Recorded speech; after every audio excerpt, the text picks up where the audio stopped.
शार्दुल गांव में पिछले दिन हुए नरसंहार की जांच करने आया था। उसके साथ उसका सहायक कर्मा भी था। लाश से अनुमान लगाया कि शायद वो एक चुड़ैल थी जिसे मनुष्यों ने बांधकर जलाकर मार डाला था। हालांकि मनुष्यों को चुड़ैलों को मारने की आज्ञा नहीं थी, पर फिर भी गाहे बगाहे ऐसे अपराध होते रहते थे।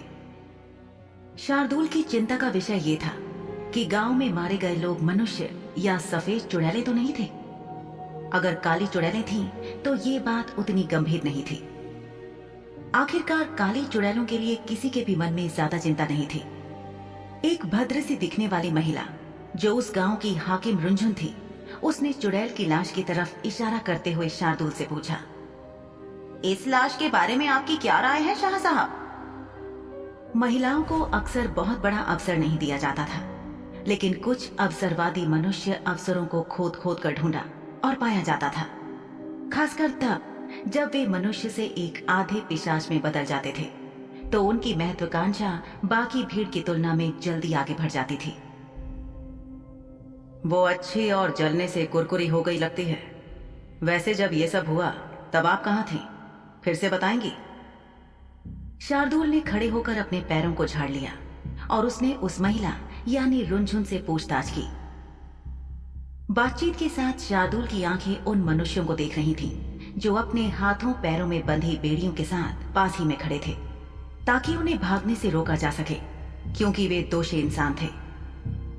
मुझे उन पुरुषों के बारे में बात करने के लिए अगले गांव जाना था, जो अक्सर झील के पास आते हैं और कपड़े धोने या स्नान करने के लिए आने वाली महिलाओं को परेशान करते हैं। आपको और कोई जानकारी चाहिए तो ग्राम प्रधान दे देंगे। शार्दुल ने फौरन उसे जवाब दिया, इसकी जरूरत नहीं पड़ेगी। ये लाश किसी सफेद चुड़ैल की नहीं है, जैसा कि कई लोगों ने दावा किया है। शार्दुल के निर्णायक उत्तर पर महिला को इस जानकारी से राहत मिली।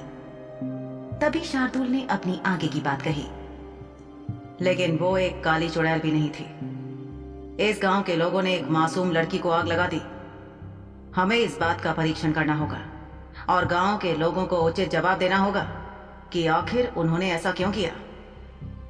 रुंझुन नामक महिला ने मुंह फेर लिया और उसने जले हुए शरीर को देखा। उसकी आंखें बहुत देर तक उस लाश पर से नहीं हटी। उसने पूछा, आप कैसे कह सकते हैं कि वो चुड़ैल नहीं है? हर प्राणी की अपनी विशेषताएं होती हैं, जो उनकी पहचान होती है, सुश्री रुंझुन। ये वो विवरण है जिस पर हम गौर करते हैं। लोकप्रिय सवाल यह उठता है कि गांव के पुरुषों और महिलाओं में इसी लड़की के खिलाफ गुस्से की इस चिंगारी के भड़कने का कारण क्या है? उन्होंने इसे ही चुना। इसी बीच शार्दुल का सहायक कर्मा, जो गांव के कुछ लोगों से बात कर चुका था, शार्दुल शाह से बात करने उनके पास चला आया। रुंझुन से क्षमा मांगकर शार्दुल अपने सहयोगी से बात करने और ये पता करने कि आखिर उसकी खोजबीन से क्या पता चला है, एक और हो गया। हाँ कर्मा, उस लड़की के बारे में क्या पता चला? शाह साहब, गांव की महिलाओं में से एक ने बताया कि वो लड़की यहाँ कुछ साल पहले आई थी और बिना किसी परिवार के उनके बीच रह रही थी। अकेली थी, ज्यादातर लोगों से बात नहीं करती थी। कई लोगों ने उससे घुलने मिलने की कोशिश की, पर वो सबसे नहीं खुलती थी। शार्दुल ने जली हुई लड़की को देखा और कर्मा ने आगे कहा, ग्रामीण महिलाओं के मुताबिक उन्होंने उस लड़की को पहाड़ियों के पास पौधों को तोड़ते हुए पाया था। साथ ही उन्होंने उसे देर रात में नदी की ओर जाते हुए देखा। देर रात से मतलब कितनी देर की बात हम कर रहे हैं कर्मा? शाह साहब, लगभग आधी रात के बाद। उन महिला ने कहा कि आखिरी बार वो लड़की 2 दिन पहले रात में बाहर गई थी। एक अन्य महिला ने कहा कि उसने लड़की को अपने घर बर्तन में कुछ बनाते हुए पाया। शार्दुल ने बात को ध्यान से सुना और फिर कर्मा से पूछा कि वो लड़की आखिर रहती कहाँ थी। कर्मा ने शार्दुल को उसका पता बताया और दोनों उस लड़की के घर छानबीन करने गए। वहां एक बर्तन में कुछ अधपका था, जो अब बासी और सड़ा होने के कारण सड़ांत मार रहा था। ऐसा लग रहा था कि इस बर्तन का इस्तेमाल हुए काफी दिन हो गए थे। शार्दुल ने चीजों का जायजा लिया और कहा, यह तो किसी चुड़ैल की औषधि जैसा कुछ भी नहीं है। स्पष्ट रूप से मृत लड़की एक इंसान थी, जिसमें चुड़ैलों का कोई लक्षण नहीं दिखता था, न सफेद न काली चुड़ैल। मुझे ऐसा नहीं लगता कि वो कोई जादू वादू करने की कोशिश कर रही थी। मुझे अगले गांव के हाकिम से मिलना है। कर्मा ने अगले गांव के हाकिम से मिलने की वजह पूछी तो शार्दुल ने उसे बताया, मुझे लगता है कि उस रुंझुन नाम की महिला के शब्दों में सच्चाई की कमी है। मुझे लगता है कि कुछ तो है जो। शार्दुल अपनी बात पूरी भी न कर पाया था कि उसने अचानक अपने दिल में अजीब सी हलचल महसूस की। उसे डर की तीव्र भावना का अनुभव हुआ। ये भावनाएं उसकी अपनी ना होकर उस व्यक्ति से जुड़ी थी जिससे शार्दुल पिशाची संबंध के जरिए बंधा हुआ था, यानी शिजा। उसने फौरन अपने सहायक कर्मा से कहा, कर्मा, मुझे अचानक कहीं बहुत जरूरी काम से जाना है, तुम यहां संभालो। हाकिम से सवाल करो और जिन पर भी शक हो उन्हें परिषद में ले जाना। कर्मा ने पूछा भी कि यूं अचानक बेवक्त क्या काम याद आ गया, लेकिन शार्दुल जवाब देने के लिए नहीं रुका और इसके बजाय वो जल्दी से उस मृत लड़की के घर से बाहर चला गया। जब तक कर्मा बात को समझ पाता और शार्दुल के पीछे जाता या कोशिश करता, तब तक शुद्ध खून वाला पिशाच कहीं नहीं दिख रहा था। वो जा चुका था।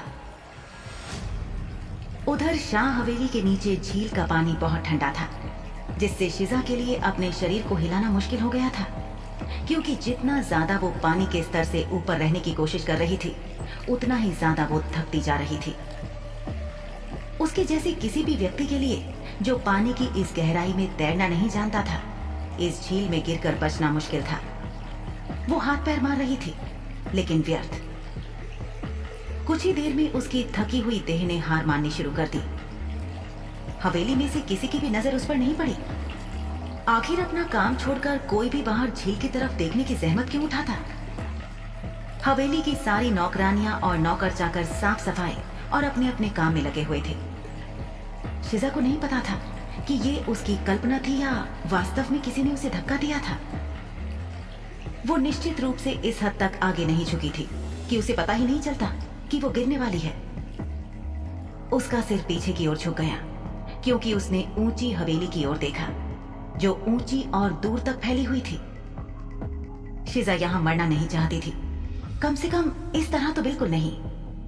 शिजा जिस जगह गिरी थी, झील का वो हिस्सा वो जमीन से बहुत ज्यादा दूर नहीं थी। उसे जीना था और उसके लिए संघर्ष करने का यही वक्त था। उसे बस अथक प्रयास करना था। शिजा ने अपने हाथों और पैरों को फड़फड़ाना शुरू कर दिया। उसके हाथ पानी को धकेलने की कोशिश कर रहे थे, जबकि पानी लगातार उसके शरीर में जा रहा था, कुछ उसके मुंह के जरिए से और कुछ उसकी नाक के रास्ते से।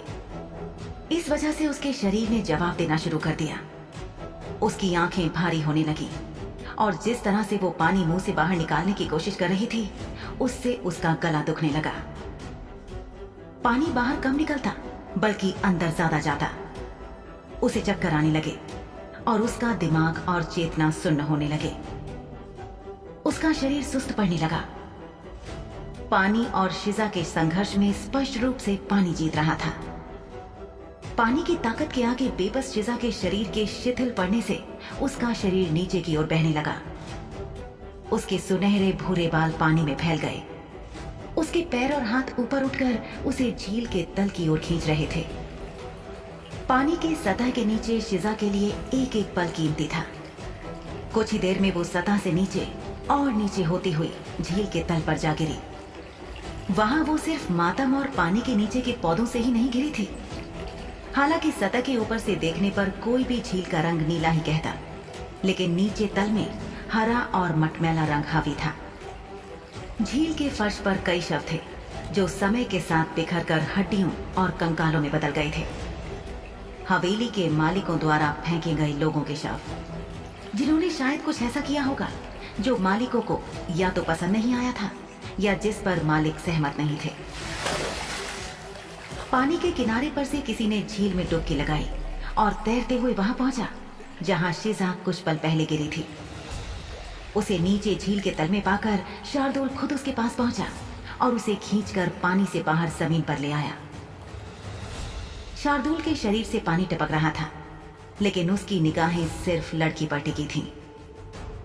उसकी नब्ज जांचने के लिए शार्दुल ने अपना हाथ उसकी गर्दन पर रखते हुए देखा कि नब्ज बहुत कमजोर थी। शार्दुल को गांव में जब वो डर और तड़प महसूस हुई तो वो फौरन गांव में अपना सारा काम छोड़कर घर भागा था। ये भावना उसके लिए बहुत अनजानी थी। उसे ये समझने और जानने में समय लगा था कि वो भावनाएं उसे शिजा की तरफ से आ रही थी। एक जगह से दूसरी जगह जल क्षमता का उपयोग करके वो शिजा के दिमाग से आ रही तरंगों को पकड़ता झील तक पहुंच गया था, लेकिन उसके शिजा के सामने आने से ठीक पहले वो बेहोश हो गई थी। उसे होश में न आते देखकर शार्दुल ने दोनों हाथ जोड़कर उसकी छाती और पेट को दबाकर उसके मुंह के रास्ते अंदर गए पानी को बाहर निकालना शुरू किया। शिजा ने डूबते वक्त अनिच्छा से जो पानी पिया था उसे खांसकर बाहर निकलने में उसे समय लगा। शार्दुल इस वक्त गुस्से और परेशानी जैसी भावना से बहुत आगे कुछ महसूस कर रहा था। ये नन्ही चिड़िया शार्दुल के पालतू भेड़िए बादशाह से कहीं ज्यादा तकलीफदेह थी। शार्दुल अपने बालों को संभालता एक पत्थर पर बैठ गया। दिन दहाड़े इस लड़की को पानी में गिर जाने की क्या सूझी, और वो भी तब जब शार्दुल घर पर नहीं था। जब शिजा लेटी हुई लगातार खांसती रही तो शार्दुल ने उसे बैठाकर उसकी पीठ थपथपाई। शिजा ने स्वच्छ हवा की सांस लेने के बाद, जिसमें पानी शामिल नहीं था, शार्दुल की तरफ देखा जो सिर से पैर तक पानी में भीग गया था। आप कब आए? शिजा की आवाज अभी धीमी और सहमी हुई थी क्योंकि वो अभी भी पानी में डूबने के विचार से बाहर आने की कोशिश कर रही थी। तुम्हारे पानी में गिरने के ठीक बाद। वैसे तुम ये झील में कूदकर क्या कर रही थी? हवेली के गुसल खानों में पानी खत्म है क्या? शिजा ने याद करने की कोशिश की। कुछ पल पहले ही वो हवेली की निचली इमारत को देखने की कोशिश कर रही थी और अगले ही पल वो फिसल गई। उसने शार्दुल से कहा, मुझे नहीं पता। शिजा को याद था कि वो शार्दुल के कमरे में थी। अपना अभ्यास करने के बाद वो हवेली और झील को देख रही थी। उसे यकीन तो नहीं था, पर आभास हुआ था कि किसी ने उसे धक्का दिया। गफलत में उसने शार्दुल से कहा कि उसे नहीं पता, लेकिन ये शार्दुल के लिए कोई जवाब नहीं था। उसने शिजा से पूछा, झील में गोता लगाने से पहले की कौन सी आखिरी बात तुम्हें याद है? शिजा की आंखें शार्दुल से मिली। सहमी डरी शिजा ने खुद को संभाला और कहा, मैं हवेली को देख रही थी। मेरे कमरे के अंदर से ही? हाँ, हवेली का निचला आधा हिस्सा, क्योंकि मैंने हवेली का वो हिस्सा कभी नहीं देखा था। लेकिन जब मैं झांक रही थी तब मुझे लगा शायद मेरी कल्पना थी। शार्दुल के लिए कोई बात सामान्य या यूं ही जाने देने लायक नहीं होती थी। उसने पूछा, बेहिचक मुझे बताओ शिजा, क्या लगा था तुम्हें? कि किसी ने मुझे धक्का दिया। तुम ठीक महसूस कर रही हो?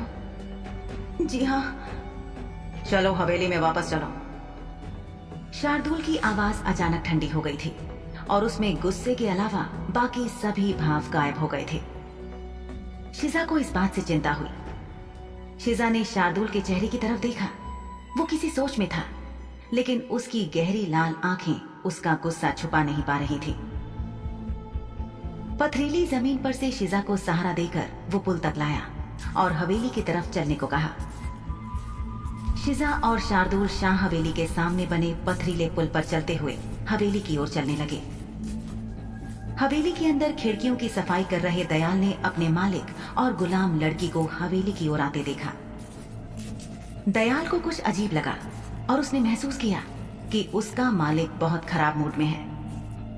हवेली के सामने बने इस पुल पर दूर से ही आने और जाने वाले हर व्यक्ति को हवेली के अंदर से आसानी से देखा जा सकता था। उसने गौर से देखा तो पाया कि वो दोनों भीगे हुए थे। दयाल सोचने लगा कि वो दोनों बिना बारिश के इतने ज्यादा भीगे हुए क्यों लग रहे थे, जैसे पानी में डुबकी लगाने गए हों। बहरहाल बिना वक्त गंवाए दयाल तेजी से पीछे मुड़ा और वहां से गुजर रही एक नौकरानी को रोका। दयाल ने उसे कहा कि वो जो भी काम कर रही है उसे छोड़कर पहले अतिथि कक्ष में धोकर रखे गए तौलियों को फौरन हवेली के प्रवेश द्वार पर दयाल को लाकर दे। नौकरानी उलझन में लग रही थी कि दयाल इस वक्त तौलिए क्यों मांग रहा है, लेकिन दयाल के चेहरे के भाव देखकर उसने कोई सवाल नहीं किया और वो भागकर मेहमानों वाले कमरे में चली गई। नौकरानी के जाते ही दयाल खुद भागकर हवेली के दरवाजे खोलते हुए पहुंच गया। वो हड़बड़ाया हुआ था। हवेली के सभी नौकर हैरान थे कि दयाल यूं बौराया हुआ सा प्रवेश द्वार की ओर क्यों दौड़ रहा है। नौकरानी से तौलिए लेकर दयाल थोड़ा बाहर आ खड़ा हुआ।